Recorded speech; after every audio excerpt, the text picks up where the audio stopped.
मैं हर टाइम बोलता हूँ मेरा देश महान है, मेरा देश का लोग भी महान है।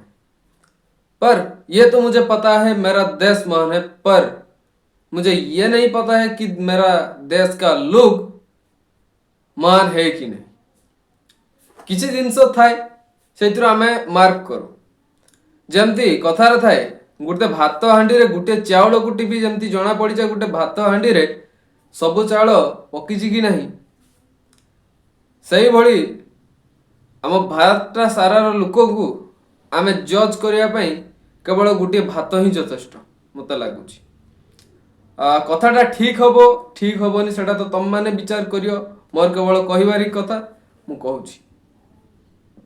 ମୁଁ ଜାଣିଛି ମୁଁ ସେତେ ଭଲ ଏକ୍ସପ୍ଲେନ୍ କରିପାରେନି କଥା ଗୁଡ଼ାକ, କିଛି ମୋ ମନ ଭିତରେ କଥା ଏମିତି ରହିଯାଏ ଯାହାକି ମୁଁ ତମକୁ ସ୍ପଷ୍ଟ ଭାବରେ କହିପାରେ ନାହିଁ।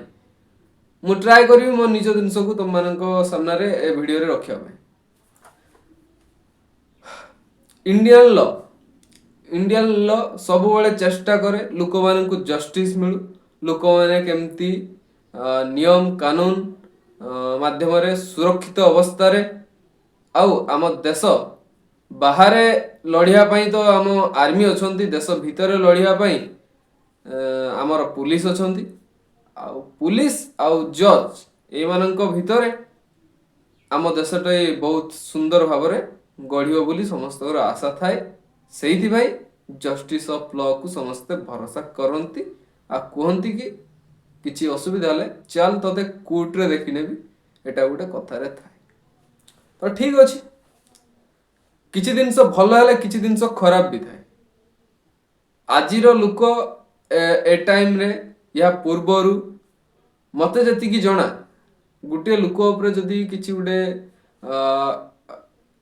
କେସ୍ ହେଇଯାଉଛି, କିଛି ଗୋଟେ ଏଲିଗେସନ୍ ଲାଗିଯାଉଛି, କିଛି ଗୋଟେ ଏଫଆଇଆର ହେଇଯାଉଛି, ତ ସେ ଲୋକ ତା ଜୀବନରେ ଯେଉଁମାନେ ବଡ଼ ବଡ଼ ଲୋକ ତାଙ୍କ କଥା ତ ମୁଁ କହିବିନି, ତାଙ୍କର ଟଙ୍କା ପଇସା ଥିବ ସେମାନେ ଏସବୁ ଜିନିଷକୁ ନର୍ମାଲି ନିଅନ୍ତି, କିନ୍ତୁ ଗୋଟେ ଗାଁରେ ଗୋଟେ ସାମାନ୍ୟ ଲୋକ, ଗୋଟେ ସାଧାରଣ ଲୋକ ତାପରେ ଯଦି ଗୋଟେ ଏଫଆଇଆର ହେଇଯାଉଛି ତ ସିଏ ନିଜକୁ ବହୁତ ଧିକ୍ ମନେ କରେ କି ମୁଁ ଯାଉଛି କୋର୍ଟକୁ।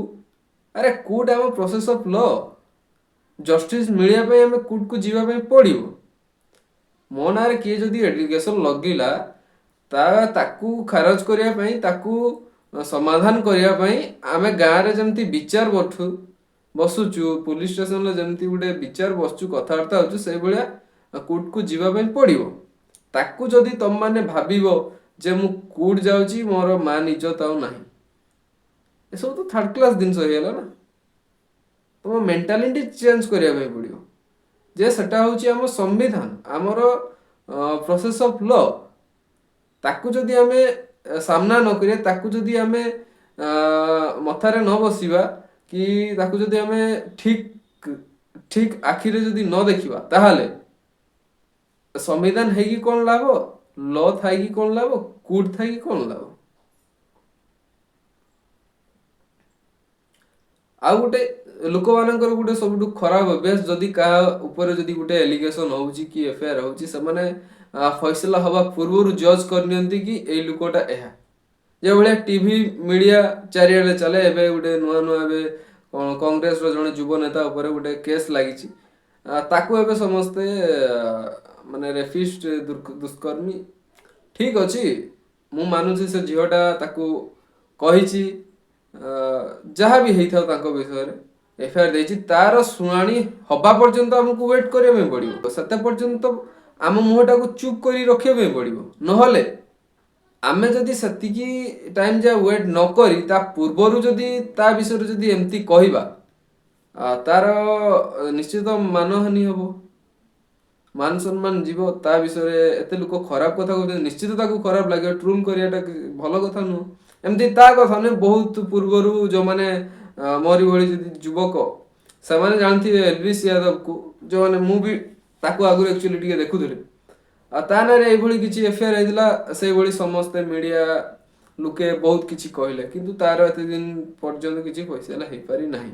କିନ୍ତୁ ତା ପୂର୍ବରୁ ତାକୁ ଯେ ଆମେ କହିବା ସିଏ ଏଟା, ସେସବୁ ଠିକ୍ ନୁହଁ। ସେଟା କହିଲେ ଲୋକମାନେ ଆକ୍ଚୁଆଲି କୋର୍ଟକୁ ଡରୁଛନ୍ତି, ଲୋକଙ୍କୁ ଆମ ପୁଲିସକୁ ଡରୁଛନ୍ତି, ନିଜ ଇଜ୍ଜତ ନିଜର କ'ଣ ସମ୍ମାନକୁ ଆଞ୍ଚ ଆସିବ ବୋଲି ଗୋଟେ ମାଇଣ୍ଡରେ ଯୋଉ ଚିନ୍ତାଧାରା ବିଶେଷ କରି ଗାଁରେ ସେ ଜିନିଷଟା ସବୁବେଳେ ରହୁଛି।